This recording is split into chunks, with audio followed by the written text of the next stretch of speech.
Our radio play for this week is entitled Crimson Climax.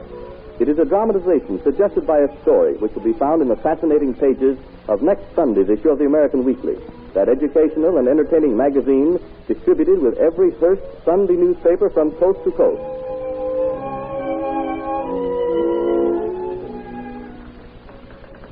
Our scene is the outer office of Jack Mogan, sports promoter. The typewriter you hear is being used by Mogan's very attractive secretary, Molly Mulroy. The door opens.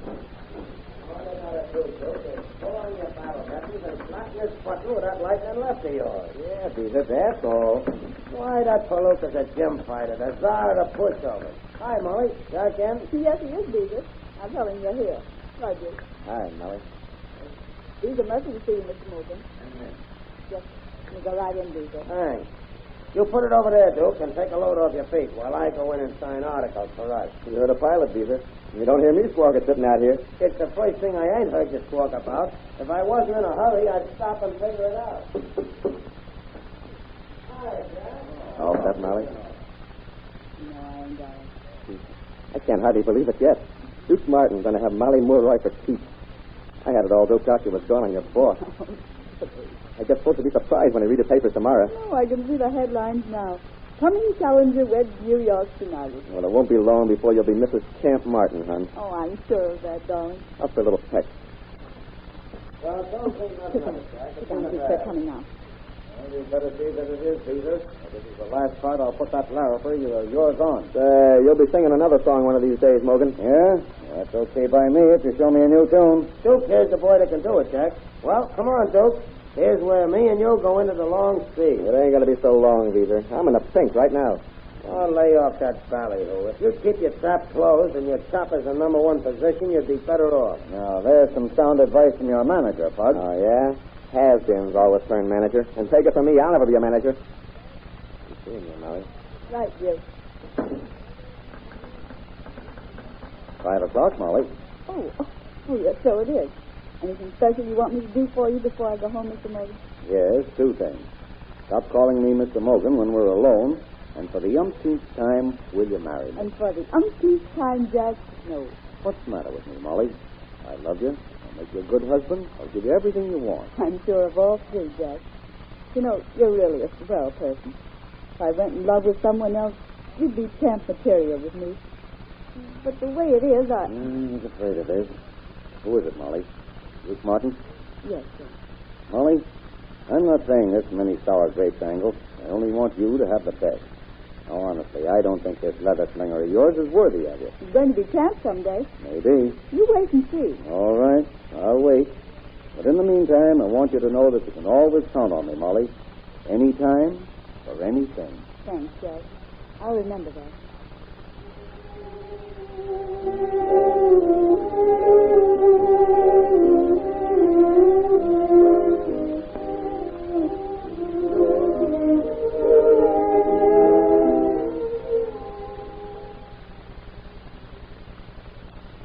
So what's a good word, Beezer?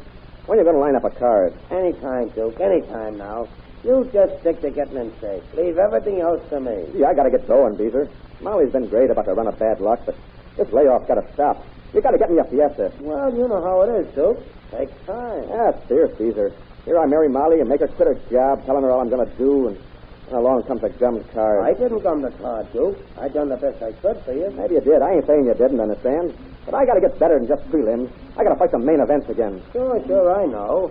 But when you got porky with Jack Morgan and turned into a ballyhoo camp, I told you he'd let the skids under you. Now you got to wait for a build-up. Come on. You take your axe and get out there and hack down some more trees. I hacked half the darn woods down now. Okay, so hack down the rest. It won't hurt them mitts of yours none. Come on. I'm going to see you get started. All right.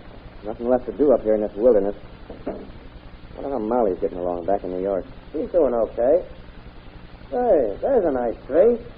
Let's see how quick you can cut it down to a matchstick. Hey, look at the dame on horseback.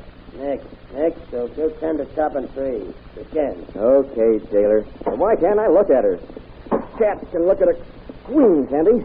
How'd I know? America ain't never had no queen. The dame stopped to watch you.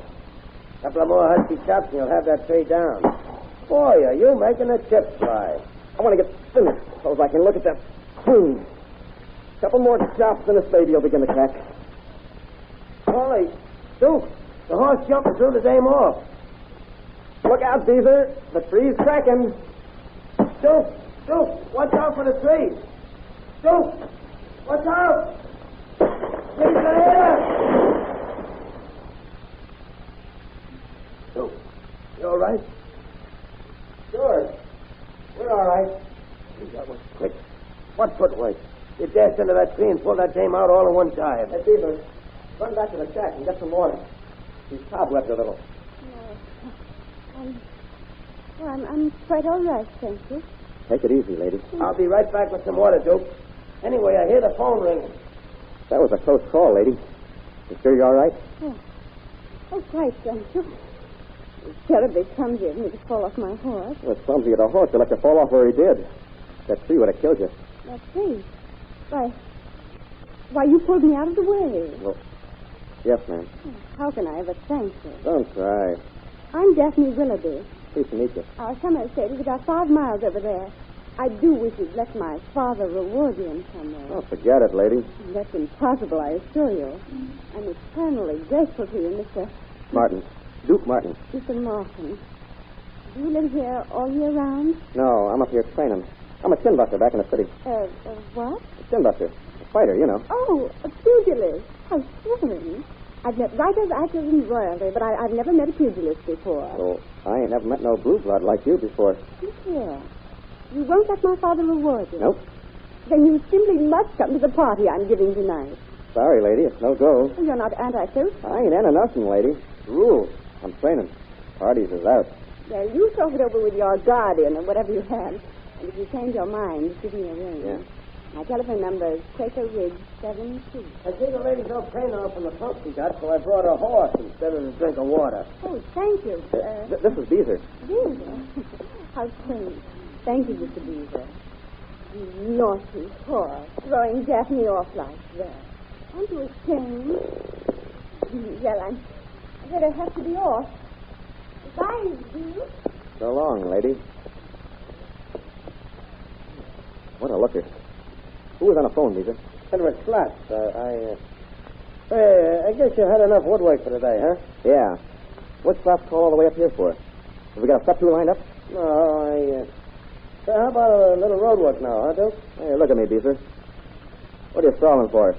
What's Slats have to say? Nothing. You know him. He's been laid among the sweet peas so much he's out on his feet all the time. What'd he say? Tell me. Don't pay it no mind, Duke. It's just got Quit stalling. Okay, if you want to know.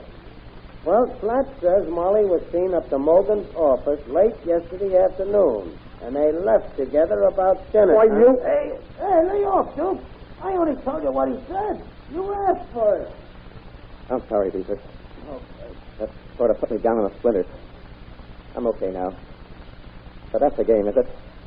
No wonder you were so eager to have me come up here to train. Farming me out here in this wilderness so she can make a monkey out of me behind my back. Now, hold back your decision. Shut up. I know what's what. But she's playing around, is she? Okay, so can I. Hey, you're in training. Training nothing. I'm going to the Willoughby Dames party tonight.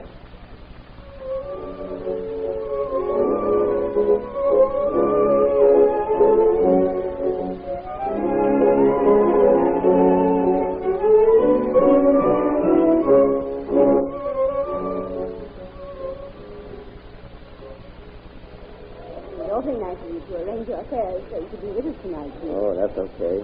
Some shindig you're throwing, Daphne. I'm so glad you like it. I like more than that. I like you, too. Oh, you're really very sweet. I never met a dame so smooth as you. She's just class A. This is the most interesting adjective. Tell me some more. We're out here on the stoop. Well, we're on the terrace. Yeah. Say, just being with you is enough to make me hear the birdies sing. Now, you're easy on the glimmers. When you talk from your throat, not from the top of your head like some dames. Don't stop. This is thrilling. Your hair is the color of the lights over the squared circle.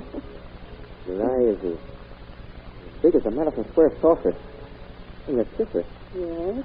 well, It makes me want to do just that. No. Why, you upstart of a pug, take your hands off Miss Willoughby. Townsend. Hey, who you pushing around, a mug? Put up your mitts. Oh, please don't start anything here. Of course we won't, Daphne. Come outside the estate, you. I'll show you. You will you? Yes, I will. I'll mush your mug. Take this. Oh, you do? Oh, Townsend, are you dead? Nah, he just hit the speck, that's all. Got a hard nerve, I'll say that for him. Mr. Martin, I must ask you to leave immediately. And please don't attempt to return or get in touch with me anymore. Oh, you're giving me the bum's rush, huh? Okay. I've been thrown out of better places than this. But place this in your hat. Don't get come on me with a fist flinger. We ain't got no handbrake. No. Caesar, what are you doing here? No. Hey. What's been going on? An embroilment? Never mind. We're getting out of here. By request. Come on. What's in the wind? You had Molly doped out all wrong, Duke. She just called up. She went to see Mogan about getting you a main throw. What? Great. Mogan's agreed to give you a chance at the Challenger. No. Now, ain't that sweet? What are you talking about? I get a chance at the Challenger. And look at this. When I smacked that cream puff back there, I knocked him off center. And I broke my mitt.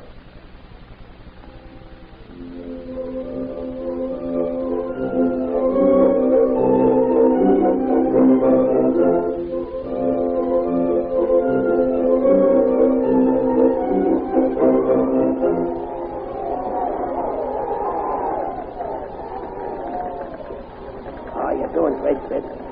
What are you pulling your punches for? Your hands still sore? Where's she, Beaver? Has she come yet? Molly? Oh. She's still burnt about that blurb in the paper. Well, you can't expect to stop slow bloods and not break in a print. Beaver, get somebody to call her up during the next round. I gotta know she forgives me. That's what I said in the note I wrapped around a duchess I sent her. If she forgives me, she was to sit in this seat. Get your mind off her, Duke. You got a tilt on. I got at the title. I ain't got nothing. Molly, don't forgive me. Next frame coming up. Uncork that left of yours, Duke, and bring us home that crown. This guy'd be due for a folder. If only I could see Molly. Go after him, Duke. Make him kiss the canvas.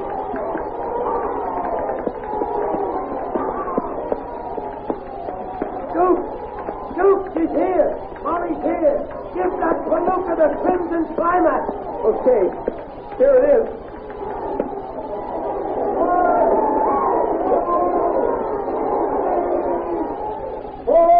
Don't make it a long count, Ref. I got something more important to do. Molly! Don't go away. I'll be right with you.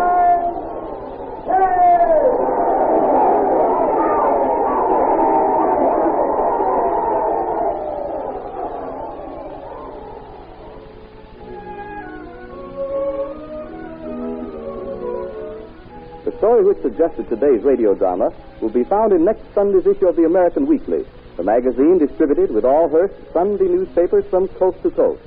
In looking through the pages of this magazine next Sunday, you will find many other interesting stories and articles in addition to the one from which this radio play was adapted. This is Wentworth announcing and turning the microphone over to your own announcer, who will tell you more about next Sunday's American Weekly.